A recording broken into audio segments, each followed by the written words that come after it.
सर्वव्यापक सर्वपूजनी परमपिता परमात्मा सतगुरु बंदी छोर कबीर साहब जी के चरणों में साहब बंदगी। पूजनीय गुरुदेव महाराज जी के चरणों में साहब बंदगी।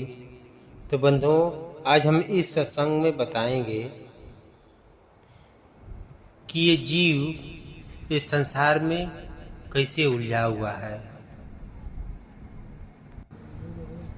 तो इस बात को आप लोग ध्यान पूर्वक सुनिएगा, तो आप लोग समझ जाएंगे कि जीव संसार में क्यों उलझा हुआ है। इस रहस्य को आप लोग अच्छी तरह से जान जाएंगे, विधिवत जान जाएंगे, और हम विधिवत इस रहस्य को बताएंगे भी बंधुओं। तो साहिब कहते हैं, हरि बिनु भरम बिगुरचन गंदा, जह जह गयहु अपन पौ खोए, ते फंदे बहु फंदा। बंधुओं, साहिब कह रहे हैं कि संसार में परमात्मा के रहस्य को न जाने बिना जीव उलझन में पड़ा हुआ है, भ्रम में पड़ा हुआ है। इसके अंदर भ्रम पड़ा हुआ है, इस संसार में उलझा हुआ है। परमात्मा के भजन के बिना, परमात्मा के रहस्य के बिना, परमात्मा के सुमिरन के बिना इस संसार में जीव उलझा हुआ है, और उसी उलझन में पड़ करके दुख पा रहा है। फिर साहब आगे कर रहे हैं कि जह जह गया हूं अपन पौ खोए, ते ही फंदे बहु फंदा। साहिब कहते हैं कि जह जह गया हूं अपन पौ खोए, ते ही फंदे बहु फंदा।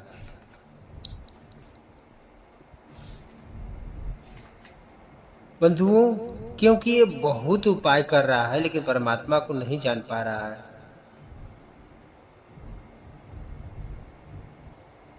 साहिब कहे ना कि हर बिन भरम बिगुरचन गंदा, जह जह गहूं अपन पौ खोए, तय फंदे बहु फंदा।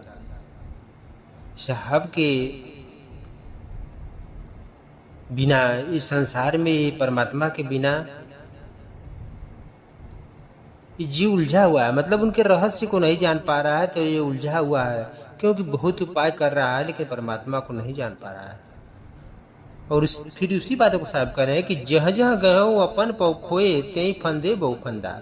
ये जहाँ जहाँ जीव परमात्मा को खोजने के लिए जाता है, वो अपने ही कृत में फंसा हुआ है। ये अपने ही कृत में फंस जाता है और बहुत बंधनों में बंध जाता है। जहां जहां परमात्मा को खोजने के लिए जाता है,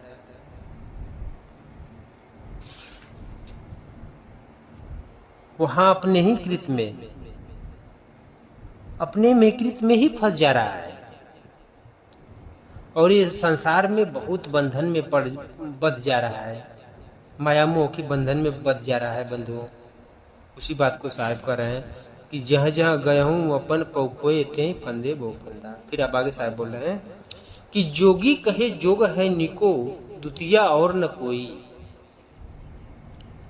जोगी कहे जोग है निको, दुतिया और न कोई।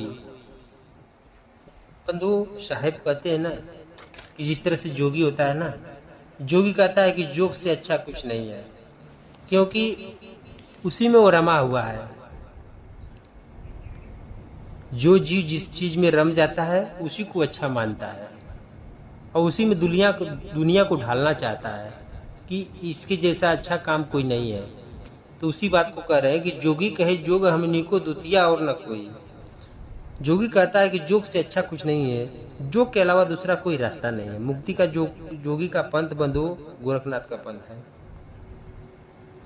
जोगी भी अपने ही कृत में फंसा हुआ है।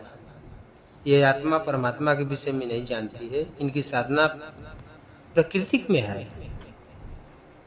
गुरुनाथ पंथ वाले, गोरख, इन लोग की साधना प्राकृतिक साधना ये लोग करते हैं, यानी शरीर की साधना करते हैं, अपना शरीर में ही साधना करते हैं। जैसे उन जोगी के अगुआ गोरखनाथ चाचरी मुद्रा के साधक थे। चाचरी मुद्रा में स्थिति करने से उनको रिद्धि सिद्धि का चमत्कार मिलता है। लेकिन आत्मा परमात्मा का ज्ञान नहीं हो पाता है बंधुओं। इसलिए क्योंकि वो लोग जन्म मरण के बंधन से मुक्त नहीं हो पाते हैं। केवल रिद्धि सिद्धि बहुत अगर मतलब उन लोग को वो अवस्था तक पहुंच पाते हैं तो रिद्धि सिद्धि चमत्कारी मिल जाती है, लेकिन आत्मा परमात्मा नहीं मिल पाते हैं। न आत्मा को जान पाते हैं न परमात्मा को जान पाते हैं। जो चाचरी मुद्रा के साधक होता है, चाचरी मुद्रा में स्थिति करता है, वहाँ ध्यान लगाता है, अपने सूरज को वहाँ ठहराता है, तो रिद्धि सिद्धि चमत्कारी तो उसको मिल जाती है, लेकिन आत्मा परमात्मा का ज्ञान उसको नहीं हो पाता है। इसलिए जोगी पंथ के लोग आत्मा परमात्मा को नहीं जान पाते हैं। फिर साहेब आगे कर रहे हैं कि चुंडित मुंडित मौन जटाधर तिन्हु कहाँ सिद्धि पाई।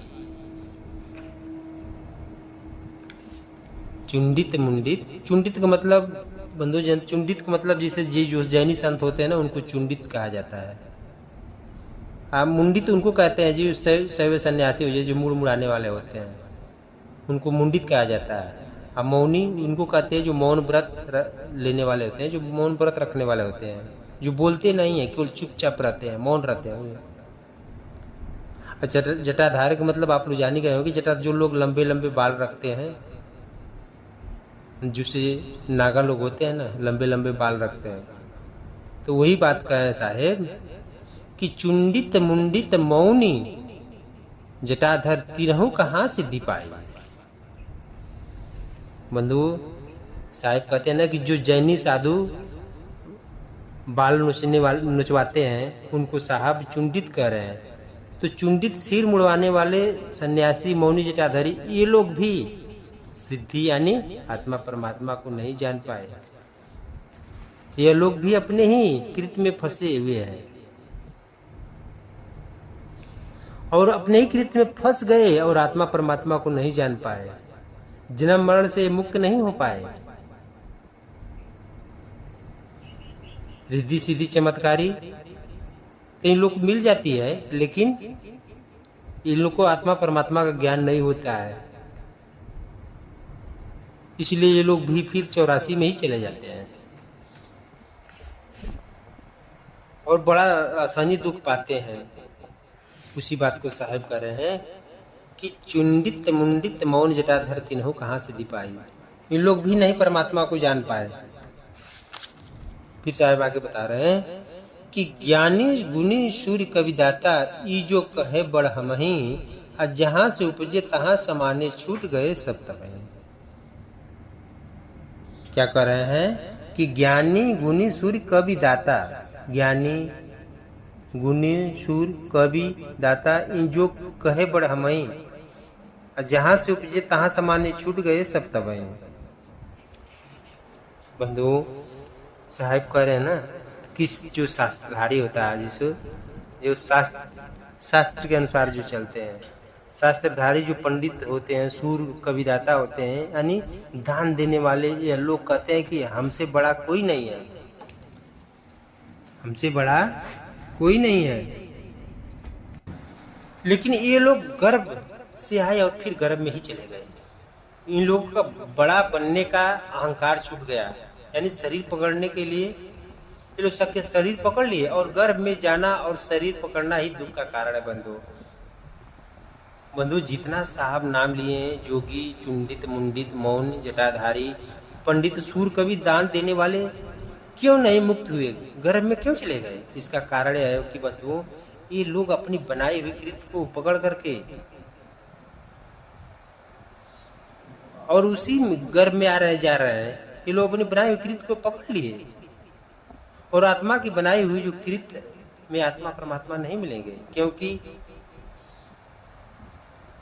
प्रकृति की पार आत्मा है और आत्मा के सूक्ष्म पार परमात्मा है। लेकिन संसार के सभी जीव शरीर में क्यों 5 मुद्रा में साधता है? कोई 8 चक्र को खिलाता है, तो कोई 52 अक्षर से मंत्र श्लोक बनाता है, उसका उच्चारण करता है। कोई पत्थर में परमात्मा को खोजता है, कोई देवी देवता की पूजा करना मुक्ति मानता है, कोई धूप दशांग जला करके उसी में अपना दिनचर्या बनाकर उसी में मुक्ति मानता है। इस प्रकार से सृष्टि के सारे जीव अपनी बनाई हुई कृत में आत्मा परमात्मा को खोजता है, लेकिन तीन मंडल लेकिन जान नहीं पाता है बंधु। क्यों नहीं जान पाता है? क्योंकि अपने शरीर के अंदर साधना करता है, इसलिए नहीं जान पाता है। और इस प्रकृति को खोजना चाहता है, इसलिए परमात्मा उसको नहीं मिल पाते बंधुओं। क्योंकि बंधुओं इस संसार में तीन मंडल होता है, लेकिन तीन मंडल होता है, प्राकृतिक मंडल, आत्म मंडल, परमात्मा मंडल। ये तीनों मंडल का अलग अलग दृश्य है। तीन मंडल तो होता है, लेकिन तीनों मंडल का अलग अलग दृश्य है। प्राकृतिक मंडल में सूरत रहेगी तो आत्मा नहीं दिखेगी, क्योंकि ये जड़ है। प्राकृतिक जड़ को बोला जाता है बंधु। जिस तरह से तीन लोग की भक्ति करने वाले, जैसे शरीर में, ये शरीर जो है जड़ है, आत्मा चेतन है। तो जो शरीर की भक्ति करता है उसको आत्मा परमात्मा का ज्ञान नहीं होगा, आत्मा नहीं दिखेगी। प्राकृतिक मंडल से सूक्ष्म पार जाएगी जब उसकी सूरत, तब आत्मा दिखेगी। और वहां आत्मा के अलावा वहां कुछ नहीं होगा। आत्मा की सूरत जो आत्मा से सूक्ष्म पार जाएगी तब परमात्मा दिखाई देगी। हालांकि प्रकृति की आत्मा परमात्मा से सटे हैं, लेकिन पूरे संसार के जीव प्रकृति में ही आत्मा परमात्मा को खोज रहा है, इसलिए आत्मा परमात्मा को नहीं जान पा रहा है। इस आत्मा परमात्मा के भेद को साहब के अलावा इस सृष्टि में कोई नहीं जाना बंधु। अगर कोई जानता है तो वही जानता है जो उनके विचार को पकड़ा हुआ है, उनके वाणी, उनके ज्ञान पर जो चला, वही लोग जानते हैं। इसलिए बंधु, साहब का विचार मान करके परमात्मा की भक्ति करके अपने अमर लोक देश चलिए। यह दुखमय देश है, ये दुखमय जो ये संसार है दुखमय है। उसी बात को साहब कह रहे हैं ना कि ज्ञानी गुणी सूर्य कवि दाता ये जो कहे हैं बड़ हमई, ये सब कहते हैं कि हम ही लोग बड़े हैं। जहां से उपजे तहां समाने छूट गए सब तब वहीं। ये जीव गर्भ में ही आया, गर्भ से ही उपजता है, फिर गर्भ में जा रहा है, यही 84 में ही सब छूट जाते हैं। फिर साहेब आप आगे बाणी बोल रहे हैं बंधुओं कि बाएं दाहिने तेज विकारा निज के हरिपद गहिया, कहे कबीर गूंगे गुरखाया पूछे सो का कहिया। साहिब कह रहे हैं कि बाएं दाहिने तेज विकारा निज के हरिपद गहिया, कहे कबीर साहब गूंगे गुरखाया पूछे सो का कहिया। बंधु, साहब कितनी अच्छी बता रहे हैं इस पद में। साहब कह रहे हैं, साहब का कहने का भाव ये है कि बाएं दाहिने जो विकार को पकड़े हो, ये जीव तुम उसको छोड़ो, और जो मुक्ति का सत्य मार्ग है उसको बता रहा हूं, उसको पकड़ो। परमात्मा को जानने का सत्पथ यही है, जो सत्य का रास्ता है यही है, जो सत्य का मार्ग है यही है। जो मैं बता रहा हूं उस परमात्मा की बात को कैसे बताऊं? जो मैं बता रहा हूं ना, उस परमात्मा की बात को कैसे बताऊं? वह जो गूंगा गुड़ खा लेता है लेकिन उसका स्वाद नहीं बता सकता है, उसी प्रकार परमात्मा के विषय में नहीं बताया जा सकता है। स्वयं देखने का विषय है, स्वयं अनुभव का विषय है। आप जब उस सतपथ पर चलेंगे, स्वयं देखेंगे, स्वयं अनुभव करेंगे, तब जान पाएंगे। जिस तरह से गुआ व्यक्ति है उसको गुड़ खिला दिया जाता है और उसके गुड़ का बखान कहने के लिए कहा जाए तो वो नहीं कर पाता है। हाँ बंधुओं, संकेत तो दे देता है लेकिन वो बखान नहीं कर पाता है। वो भी जीव संकेत दे देता है, लेकिन जीव जाने तब तो वो संकेत को भी नहीं जान पाता है सामने वाला। इसलिए अगर वही खुल के वही अगर जिसके मुख में जीव है, यानी जिसको ज्ञान है परमात्मा का, वही वर्णन कर सकता है। साहिब कहते हैं ना कि जो मुख होए जीव 10 लाखा, तब कोई आए महंतो भाखा। जिसके मुख में अगर 10 लाख की जीव वाला जीव होगा, वही परमात्मा का कुछ वर्णन, कुछ भाग सकता है, कुछ उनका वर्णन कर सकता है। नहीं तो इनके बस की बात नहीं है बंधु, ये संसार में किसी की बस की बात नहीं है। तो उसी बात को साहिब कह रहे हैं कि बाएं दाहिने तेज विकारा निज के हरिपद गैया, कहे कबीर साहब गूंगे गुड़ खाया पूछे सो का कहिया। अगर गूंगे को गुड़ खा लिया और उससे उसकी गुड़ की बखान किया जाए इसका स्वाद कैसा है तो नहीं ना बता पाएगा। इससे संसार में लोग अपने कृत्य में फंसे हैं, ये 3 लोग की भक्ति करते हैं, ये शरीर की भक्ति करते हैं और आत्मा परमात्मा को जानना चाहते हैं तो नहीं जान पाएंगे और उसके बारे में बखान भी नहीं कर पाएंगे कि परमात्मा आत्मा कैसी है, परमात्मा कैसा है। तो बंधुओं, आप लोग तो समझ ही गए होंगे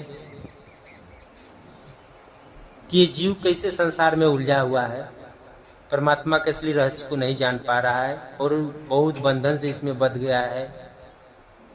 और जब तक परमात्मा को नहीं जान पाएगा तब तक इसका बंधन, इसका उलझन नहीं खत्म होगा। तो इसी शब्दों के साथ मैं अपने वाणी को विराम देता हूँ। सर्वव्यापक, सर्वपूजनी परम पिता परमात्मा सतगुरु बंदी छोर कबीर साहब जी के चरणों में साहब बंदगी, पूजनीय गुरुदेव महाराज जी के चरणों में साहब बंदगी, साहब बंदगी, साहब बंदगी।